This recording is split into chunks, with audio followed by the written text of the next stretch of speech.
All right, so we got a little masking we're gonna do. Before we spray, we're gonna go black, here, backside all the way around. We're gonna go just this little strip in the middle black. So we have to mask off here, here, and here because we don't want overspray. I'm going to use a masking machine. We don't need, my spray is going to be down here, so we're just going to take a layer of paper and fold it up. And that'll at least cover this edge. So if any spray does happen to get in here, it most likely won't. But we're going to be doing more painting in this area anyway, so it doesn't really matter. So we don't need to use tape and drape, but we are going to use a roll of paper. So masking machine goes right on. Make sure your tape line is facing forward. Make sure your paper line is facing forward, obviously. Go under this little thing here. Lift up the flap. Hold under. And I like to get it started nice and even. We could do it a few different ways. We could take this off and run a single piece of tape here and underneath, and then we could tape over that. So we'll have a double line of tape. But this should work out just fine. Now all we're masking off is just around this section. You just want to tape right on that nice even caulking line over here. All right, now we're going to run this bottom.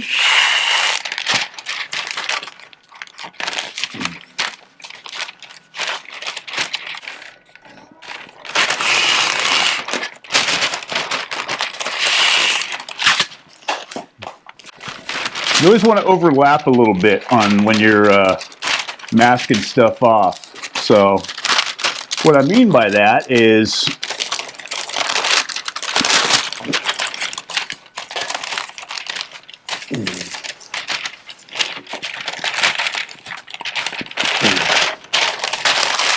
that'll fold up just like that. Now what I mean by overlap is, you see, I started here and I ran it past, right?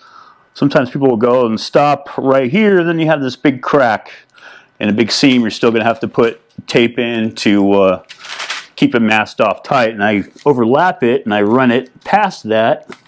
It's much better. All right, so we got there. Let's go ahead and run it up.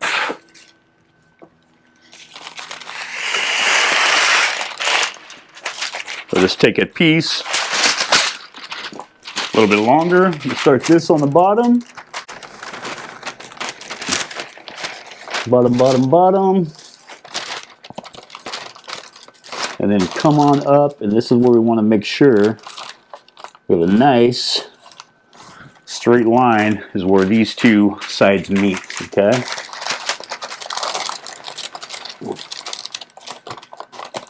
And if you have like a corner or a seam like up here, it's not quite perfect. So I'm going to take it, after I'm done with my paper, I'm going to take this roll off, go around and double check all the masking and patch in any pieces to get those lines extra perfect, okay? We're also going to have to take the tape off and then tack. So you take a little piece off, tack it here, there to make sure this doesn't blow around. I'm going to take it outside to spray, and it's going to be a little windy, so I want to make sure this is tight and doesn't blow off and hit my paint that I just sprayed, okay? So we're going to go here, and I'm just going to basically repeat. So we'll have to tear another little piece. I didn't quite overlap enough to cover that. We'll take a little piece, patch it in, fold it over. So we're just making sure all these lines are tight. We're making sure all the areas around where we're going to paint are tight. And just making sure no black gets on any of this purple. That's the last thing we want. So I'm just going to repeat this process all the way around. Then we'll go outside and spray this guy. Whatever way you want to mask it, this is how I like to mask it. This is how I'm masking this. Each job you go to, things are going to be different, and there's going to be different ways to mask and different processes to make you go faster, get your job done quicker. You just have to think about it, and a lot of that's going to come with experience. So I'm going to keep going, masking all around. You guys will see another shot of it when I go outside to spray. And just a quick little video about masking, spraying the second little color there. All right, guys, now we're going to get the glory of our spray. So we're just going to hit the sides, and we're going to hit that bottom lip as well. I went ahead and took paper masking all the way around the inside.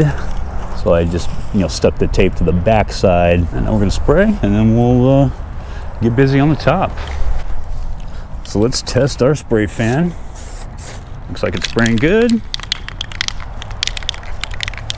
We're going to go bottom first. Wind's starting to pick up already out here this morning, but we're going to keep it a little close and tight.